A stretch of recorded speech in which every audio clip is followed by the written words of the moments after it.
Hello बच्चों, welcome to the session. बच्चों, ये सेशन बहुत ही ज़्यादा इम्पॉर्टेंट है। आप मान के चलिए कि आपका करियर टीचिंग लाइन में बन पाएगा या नहीं बन पाएगा, वो इस सेशन से आप समझ पाएंगे, क्योंकि इस सेशन में हम लोग बात करने वाले हैं उन सब्जेक्ट कॉम्बिनेशन की जो आगे आने वाले समय में कंसीडर किए जाएंगे। ठीक है, और ये मैं किस रेफरेंस से बता रही हूँ आपको? केंद्रीय विद्यालय, उन्होंने लेटेस्ट एक नोटिफिकेशन जारी किया है। अप्रैल में करीब 56,000 पोस्ट आने वाली है सेंट्रल स्कूल में अलग अलग कैटेगरी की। उसी के लिए उन्होंने क्या रिलीज़ किया है? एलिजिबिलिटी क्राइटेरियाज रिलीज़ किए हैं, जिसमें उन्होंने सब्जेक्ट कॉम्बिनेशन तक को डिस्कस किया है। तो बहुत इम्पॉर्टेंट ये सेशन होने वाला है। वो सभी बच्चे जो ITEP में इनरोल्ड हैं पहले से या अब इनरोल होंगे, उन लोगों के लिए ये एक गाइडिंग वीडियो होने वाला है। देखो, जब से ये एग्ज़ाम स्टार्ट हुई है, मैंने हमेशा कहा है कि दो जगह पैर मत फंसाओ अपने। कोई बच्चा ये सोचता है कि मैं साइंस भी पढ़ लूँगा और इधर से मैं इंग्लिश भी कर लूँगा। फिर एक बच्चा सोचता है कि मैं अच्छा हिस्ट्री में भी कर लूँगा, मैं इंग्लिश का भी कर लूँगा, तो मैं दोनों का टीचर बन जाऊँगा। जबकि मैंने हमेशा कहा है कि नो डाउट आप मेजर और माइनर सब्जेक्ट के टीचर बनेंगे, उसमें आपको कोई नहीं रोक सकता, बट वो सब्जेक्ट एक ही साइड के होने चाहिए। अगर साइंस के हो तो साइंस के हो, सोशल के हैं तो सोशल के हो, लैंग्वेज के हैं तो लैंग्वेज के हो। ये मैंने बहुत समझाया है, 2023 में भी समझाया, 24 में भी समझाया और 25 में भी मैं बता रही हूँ राइट फ्रॉम द बिगिनिंग कि अपने फॉर्म भरते समय जो कॉम्बिनेशन है वहाँ से ले करके जो आप ग्रेजुएशन करेंगे वहाँ तक के कॉम्बिनेशन को ऐसा रखो कि वो एक तरफ पहुँचे, है ना। लैंग्वेज के अलग, अगर इंग्लिश ले रहे हो मेजर तो हिंदी माइनर लो, या तो फिर ऐसा करो अगर सोशल में हिस्ट्री ले रहे हो तो ज्योग्राफी लो, है ना, या अदर जो कॉम्बिनेशन, बट कॉम्बिनेशन आपके एक साइड के होने चाहिए। अब ये वीडियो जो है कुछ बच्चों के लिए डिसहार्टनिंग भी हो सकता है, वो उदास हो सकते हैं, क्योंकि ये पॉसिबल है कि पिछले 2 सालों में बच्चे जिस तरह से सोच रहे थे उस हिसाब से उन्होंने कॉम्बिनेशन ले लिया, बात नहीं सुनी, और अब उन्हें ये देखने को मिल सकता है कि वो किसी कैटेगरी में लाए नहीं करेंगे। ठीक है, तो ध्यान से सुनना, पूरा सुनना, और इस पर बच्चों वाकई में आपका फ्यूचर डिसाइड करेगा। ठीक है, तो हम सबसे पहले मैं आपको ये बताती हूँ कि ये जो नोटिफिकेशन है ये अभी हाल ही में 20 तारीख को, 20 मार्च को ये रिलीज़ हुआ। आप डेट देख पा रहे होंगे, है ना, यहाँ पर। और रूल्स चेंज हुए हैं। हालांकि ये मैं आपको बता देती हूँ कि डायरेक्टली इसमें ITEP नहीं लिखा है, बट इट्स अ गाइडिंग, नहीं लिखा है इसमें कहीं, but it's a guiding video. ये गाइड करेगा आपको, क्योंकि चीज़ें सेम रहेंगी, बस यहाँ पर एक नाम और जुड़ जाएगा कि ITEP कोर्स जिन्होंने किया हुआ है। कैसे होगा वो, देखो ज़रा मैं आपको समझाती हूँ। यहाँ पर सबसे पहले यहाँ पर इन्होंने ये बताया है कि रूल चेंज हुए हैं और सभी पोस्ट के लिए कुछ ना कुछ चेंज हुए हैं। हम 3 चीज़ों पर बात करेंगे, PRT, TGT और PGT। तीनों के रूल आपको समझना ज़रूरी है। तो हम लोग स्टार्ट करते हैं PRT से, प्राइमरी टीचर, जो कि पेज नंबर 27 पर दिया हुआ है। ठीक है, चलो 27 पर, और जस्ट सेकेंड,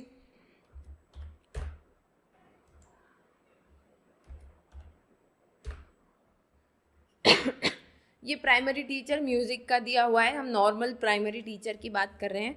बता रहे हैं कि 16,182 सीट कुछ निकलने वाली है यहाँ पर, और भी वो डिसाइड करेंगे, उससे हमें कोई लेना देना नहीं है। एज यहाँ पर दी हुई है 30+5 ईयर का रिलैक्सेशन है।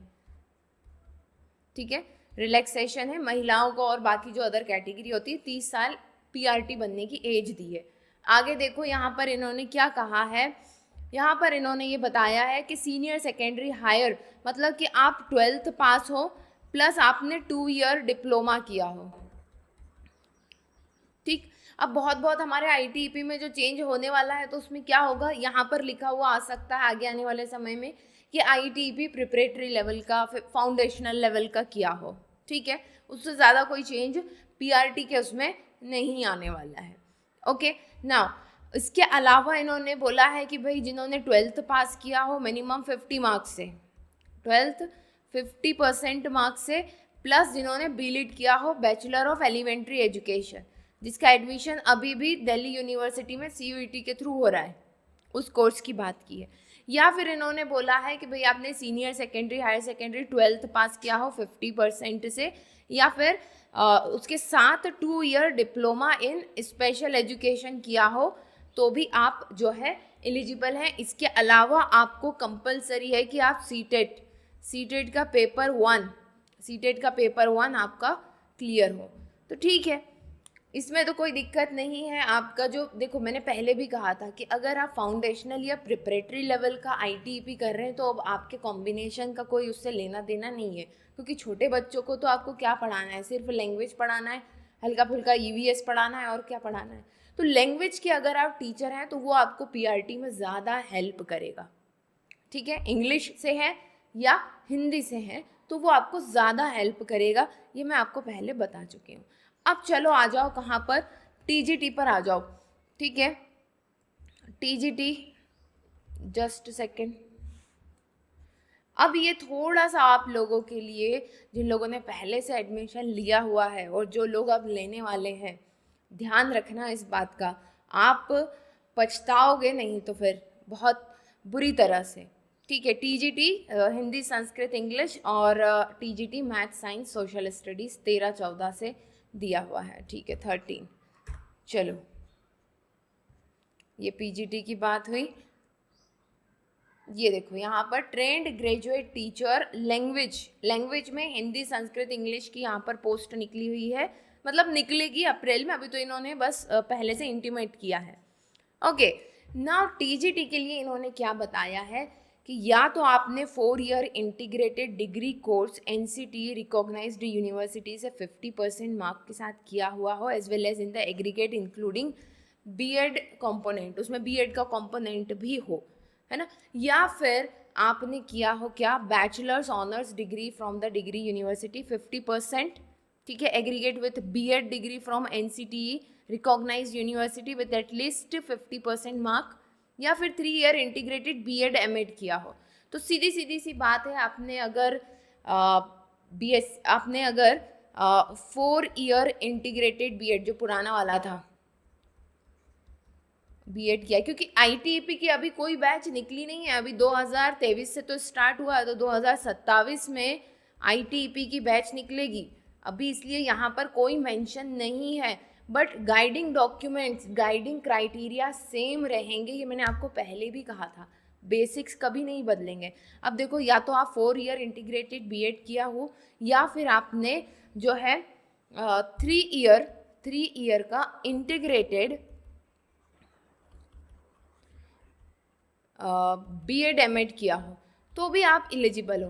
प्लस साथ में ये कंसीडर किया जा रहा है कि आप 1 ईयर का आपने स्पेशल एजुकेशन में किया हुआ हो ग्रेजुएशन के बाद, ठीक है, तो भी आप कंसिडरेबल हैं, और आपके पास सीटेट का सेकंड पेपर आपका क्लियर होना चाहिए। ये एलिजिबिलिटी क्राइटेरिया है। एज की अगर मैं बात करूँ TGT की, तो 35 ईयर प्लस 5 ईयर का रिलैक्सेशन इन्होंने दिया है, ठीक है, सभी महिलाओं को, मतलब लड़कियां 40 साल तक की एज तक ये भर सकती हैं।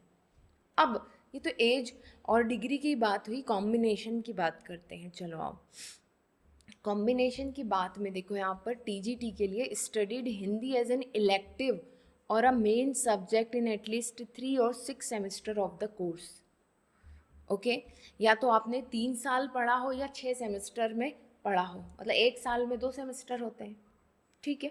तो पूरे अगर आपने 6 सेमेस्टर तक हिंदी पढ़ा है तो ही आप इसके लिए एलिजिबल होंगे, या 3 साल तक पढ़ा है, ओके। या फिर आप TGT इंग्लिश, तो अगर आपका हिंदी है मेन तो कोई दिक्कत ही नहीं है, इंग्लिश है मेन तो कोई दिक्कत नहीं है, ठीक। अगर आपने हिंदी और इंग्लिश दोनों लिया था और अगर 3 साल उसे नहीं पढ़ा या 6 सेमेस्टर में नहीं पढ़ा है तो फिर यहाँ पर दिक्कत होगी। TGT संस्कृत की अगर हम बात करें तो उसके लिए भी सेम कंडीशन यहाँ पर दी हुई है, ठीक है। यहाँ पर अब आपको एक चीज़ ध्यान में रखनी है, आपने जो इलेक्टिव है ना वो कुछ नहीं है, वही आपके मेजर और माइनर यहाँ पर है। तो 3 साल लगातार आपको, अगर आपने हिंदी पढ़ा है, मान लो आपने एक में हिंदी, एक माइनर में हिंदी लिया, मेजर में इंग्लिश लिया, तो 3 साल लगातार अगर आपने माइनर में पढ़ा होगा तो ही आप हिंदी के लिए भी फॉर्म फिल कर पाएंगे, ठीक है। बाकी मेजर के लिए तो आप कर पाएंगे। अब आओ कॉम्प्लेक्सिटी बढ़ती कहाँ पर है, कॉम्प्लेक्सिटी बढ़ जाती है इधर, जो सोशल साइंस वाले बच्चे हैं जिन्होंने थोड़ी सी अपना दिमाग थोड़ा ज़्यादा चलाया है ना, और साइंस वाले भी चला रहे हैं। अभी भी मैं बता रही हूँ बहुत सारे बच्चे जो हैं केमिस्ट्री, मैथ्स, मैडम फिजिक्स नहीं बनता है तो फिजिकल एजुकेशन ले लेता हूँ, पछताओगे बाद में। उस पर मैं अलग से वीडियो बनाने वाली हूँ बहुत ही जल्द। हाल फिलहाल इसको समझो टीजीटी मैथ्स, ठीक है। अगेन इसके लिए वही क्राइटेरिया है, एज क्राइटेरिया 35 + 5 ईयर का रिलैक्सेशन, ये आपका एज क्राइटेरिया हो गया, ठीक है। सारी डिग्रीज वही जैसे मैंने अभी बताई आपको वही रहने वाली है। कॉम्बिनेशन पर आ जाओ, इधर देखो कॉम्बिनेशन में कहा जा रहा है कि मैथमेटिक्स, मैथ्स के लिए है ये, टीजीटी मैथ्स के लिए, mathematics as elective main subject at least 3 year और 6 सेमेस्टर ऑफ कोर्स। जो मैथ्स का टीजीटी बनना चाहता है उसके लिए ज़रूरी है फिजिक्स एटलीस्ट 1 ईयर और 2 सेमेस्टर, 1 साल आपने फिजिक्स पढ़ा होना ज़रूरी है।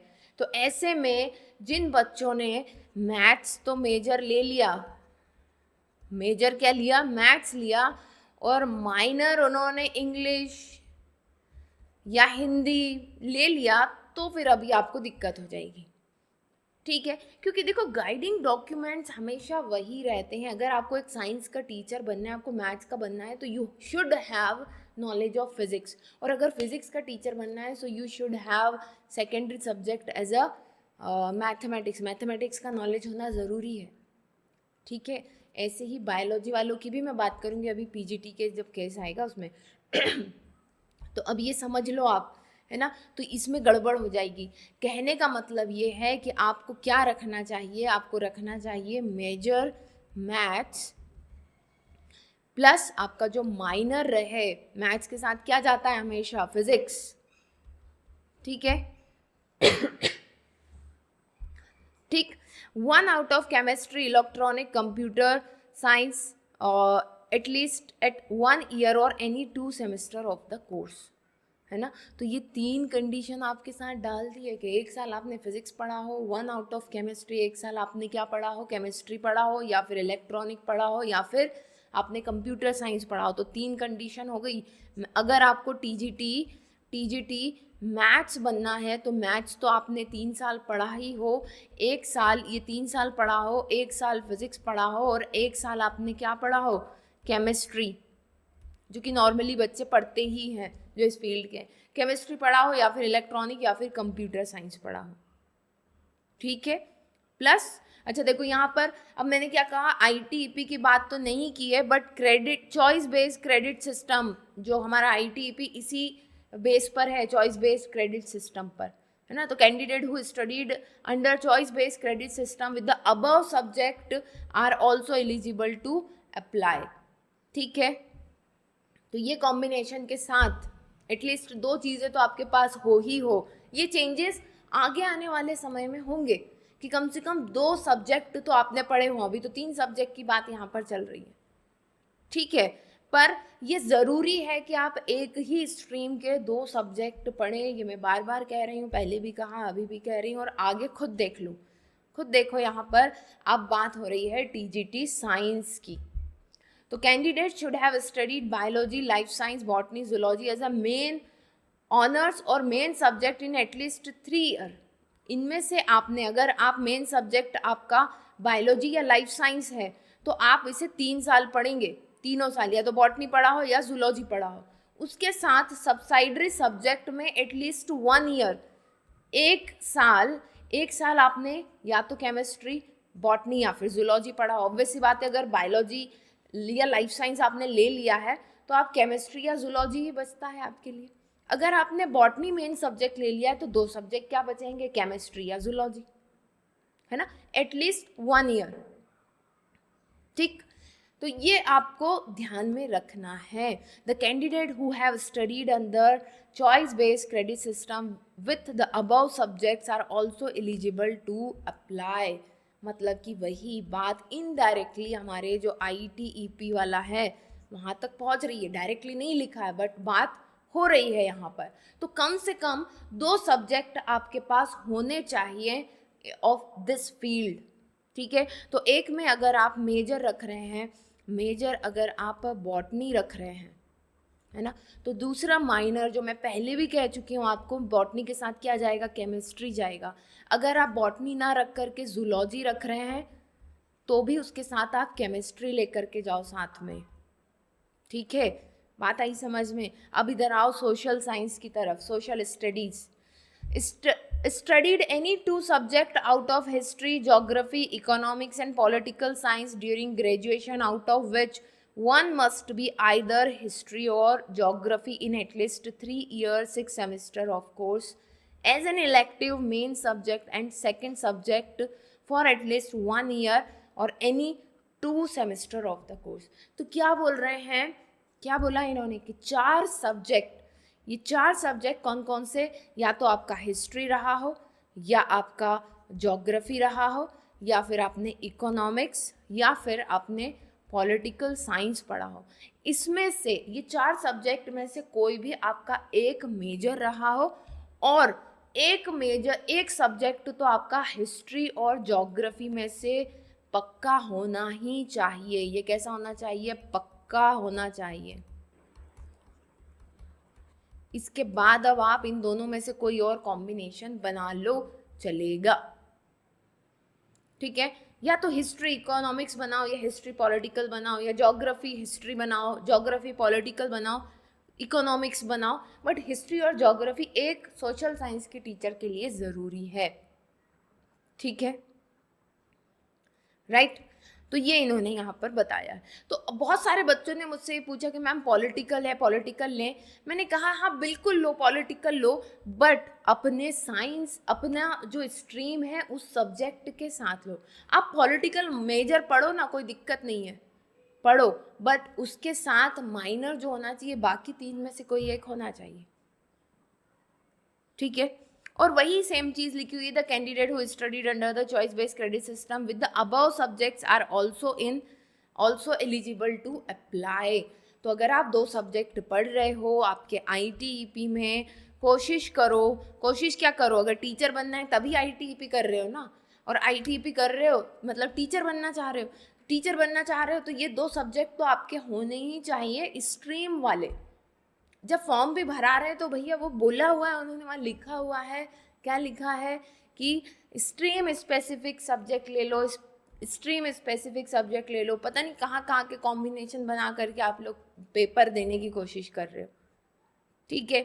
अभी तो ठीक है, जब तक लोगों को नहीं पता चल रहा है, जिस दिन इसमें कंपटीशन हुआ आपका फॉर्म निकाल देंगे वो बाहर। अभी नहीं निकालेंगे, एग्ज़ाम तो देने देंगे आपको, काउंसलिंग में छाटा जाएगा, अभी नहीं छाटेंगे, ठीक है। चलो, और सीटेट पेपर 2 होना चाहिए, वो तो है ही साथ में। आज मैं गुस्से में लग रही हूँ लगता है ना, क्योंकि आ रहा है मुझे गुस्सा, एक्चुअली में साल खराब करने वाली बात हो रही है, ठीक है। अब आ जाओ किधर, पीजीटी का किधर है भाई, 2 सेकंड रुको ज़रा। पीजीटी में भी एक झोलझाल है ना, इन्होंने कोई झोलझाल नहीं किया, करने वाले जो है वो आपकी जिम्मेदारी है कि आपने कहाँ झोलझाल कर दिया है। पीजीटी तो और ख़तरनाक, देखो ज़रा अब यहाँ पर पेज नंबर 10, हाँ, पीजीटी हिंदी इंग्लिश में देखो भाई, सीटेट क्लियर नहीं चाहिए। पीजीटी के किसी पोस्ट के लिए सीटेट की ज़रूरत नहीं है। एज जो है यहाँ पर 40 और 5+ रिलैक्सेशन दिया है, ठीक है, एज में रिलैक्सेशन है। बट बात आती है ना, जबकि पीजीटी की पोस्ट के लिए आप फॉर्म भरोगे तो देखो ज़रा इधर, पीजीटी इंग्लिश, तो आपका पोस्ट ग्रेजुएशन इंग्लिश में हो या हिंदी में हो, प्लस ग्रेजुएशन में भी आपने वो पढ़ा हो, ग्रेजुएशन आपका इंग्लिश और हिंदी सब्जेक्ट के साथ, ये क्या लिख दिया मैंने, हिंग हिंदी हिंदी सब्जेक्ट के साथ हो, ये बताया गया है। ठीक है, समझ में आई बात। और जब ग्रेजुएशन हिंदी में किया होगा तो कम से कम वो कंसीडर करना चाह रहा होगा कि 1 साल तो पढ़ा हो आपने, अभी इस पर कोई क्लैरिटी नहीं है। बट ये ज़रूरी है कि जिस सब्जेक्ट के आप पीजीटी बनना चाहते हो लैंग्वेज में, तो वो आपका पोस्ट ग्रेजुएशन भी उसी में हो और ग्रेजुएशन में एटलीस्ट आपने वो सब्जेक्ट पढ़ा हो। ठीक है, जैसे कि मान लो मैंने बीएससी किया है, मैंने बीएससी में Hindi as a main subject नहीं पढ़ा है, सब्साइडरी सब्जेक्ट पढ़ा हुआ है, मान लेते हैं। ठीक है, तो अब अगर मैं पीजी भी कर ले रही हूँ हिंदी में, तब भी मैं इस पोस्ट के लिए एलिजिबल नहीं हूँ। क्यों नहीं हूँ? क्योंकि उस समय वो मेरे मेन सब्जेक्ट्स का पार्ट नहीं था। ठीक, चलो इस पर और क्लैरिटी आएगी। बट दिक्कत कहाँ जाएगी? देखो, दिक्कत हिंदी इंग्लिश वालों को इतनी दिक्कत नहीं जाएगी जितना साइंस वालों को दिक्कत जाने वाली है। तो सेम चीज़ देखो यहाँ पर, post graduate teacher of maths, physics, chemistry, biology, biotechnology, history, geography, economics, commerce, सबके दिए हुए हैं। यहाँ पर क्या बोला है? पीजीटी अगर आप फिजिक्स बनना चाहते हैं तो आपका ऑब्वियस सी बात है उसमें एमएससी पोस्ट ग्रेजुएशन होना चाहिए, बोला है उन्होंने। ठीक है, इंटीग्रेटेड पोस्ट ग्रेजुएट कोर्स किया हुआ हो या तो आपने, राइट, या फिर masters degree from a recognised university with aggregate of 50%। Okay, again chemistry के साथ ये कंडीशन लग गई, मैथ्स के साथ ये कंडीशन लग गई यहाँ पर, इकोनॉमिक्स के साथ भी यही कंडीशन है कि भाई बच्चे ने पढ़ा हो ग्रेजुएशन लेवल में। बायोलॉजी के साथ भी सेम कंडीशन जा रही है, हिस्ट्री के साथ भी, ज्योग्राफी के साथ भी। नहीं तो कई बार क्या होता है, देखो आर्ट्स वाले क्या सोचते, कहीं से कुछ किया, साइंस से किया, इकोनॉमिक्स में साइंस से किया, कॉमर्स से कर लिया ग्रेजुएशन, और पोस्ट ग्रेजुएशन सोचते हैं कि हम हिस्ट्री में कर लेंगे, ज्योग्राफी में कर लेंगे, तो कहीं हमारा, और बीएड कर लेंगे तो हमारी लाइन खुल जाएगी। तो यहाँ पर वो पॉसिबिलिटी नहीं है। थ्रू आउट जो एक सब्जेक्ट को पढ़ता हुआ आ रहा है, नॉट फ्रॉम द 12th। अभी क्या कंसिडर किया जा रहा है आपका ग्रेजुएशन। एक बच्चे ने मुझसे क्वेश्चन भी पूछा था कि मैम मेरा तो 12th में ये कॉम्बिनेशन है ही नहीं, और अगर मैं अब अपनी स्ट्रीम बदल रहा हूँ या बदल रही हूँ तो क्या मेरे कैरियर पर कोई इफेक्ट पड़ने वाला है? 12th के उससे मैटर नहीं करेगा अभी, है ना। अब क्या मैटर करेगा आपका कि आपने ग्रेजुएशन में और पोस्ट ग्रेजुएशन में क्या सब्जेक्ट लिए हुए हैं। नो डाउट कि आपके 12th के मार्क्स कहीं कहीं पर जो है वो जैसे टाई हो जाता है ना, उसको ब्रेक करने के लिए यूज़ किए जाएंगे। ठीक है, और ऐसे ही पीजीटी बायोटेक्नोलॉजी में भी देखो मास्टर्स डिग्री होनी चाहिए, बस इसमें ये कहा गया है। ठीक है, कॉमर्स में भी देखो masters degree in holder degree in applied shall not be eligible. अब यहाँ पर बोला है कि MCom in applied and business economics will not be considered. ठीक, तो कॉमर्स और बायोटेक्नोलॉजी वालों को ये छूट है कि मास्टर्स डिग्री अगर की हुई है उन्होंने सिर्फ, तो चलेगा, है ना, ग्रेजुएशन में बायोटेक्नोलॉजी ना रहा हो चल जाएगा। कॉमर्स वालों को भी ये छूट दी गई है, बट उन्होंने स्पेसिफाई कर दिया है कि ये सब्जेक्ट वाले holders of degree of MCom in applied business economics and shall not be eligible. तो अब हमें क्या शिक्षा मिल रही है इससे, ये देखो। ठीक, एंड बीएड डिग्री, है ना, इसमें क्या बताया है, एंड बीएड डिग्री, तो बीएड होना ज़रूरी है इसमें पीजीटी की पोस्ट के लिए भी। ठीक है, तो चलो आगे चलते हैं। और ये आगे क्या चलते हैं, मुद्दा अब यहाँ पर आकर के ये अटक जाता है कि भाई हमें किस तरह का कॉम्बिनेशन रखना है आगे जा कर के, जिससे कि हमें कोई दिक्कत ना हो। तो ये आपको चीज़ हमेशा ध्यान रखनी है। अपने जो मेजर माइनर बनाओ एक ही स्ट्रीम के बनाओ, ऐसा ना हो कि एक साइंस और एक हिंदी ले लिया, एक मैथ्स ले लिया, एक संस्कृत ले लिया, ये नहीं चलने वाला है। ठीक है, लेने को देखो, देने को वो दे रहे हैं, लेने को आप ले रहे हो, बट जब रिक्रूटर ही उस चीज़ को कंसीडर नहीं करेगा आने वाले समय में, और करना भी नहीं चाहिए, वाकई में सही बात है वो, है ना। मेजर माइनर के आप दोनों के टीचर बनो, बट वो मेजर माइनर आपके एक ही फील्ड के होने चाहिए। ठीक, चलिए, तो इसके अलावा अगर कोई और डाउट आता है तो कमेंट सेक्शन में ज़रूर लिखिएगा। फिर जल्दी मिलते हैं नेक्स्ट सेशन में, तब तक के लिए best of luck and bye.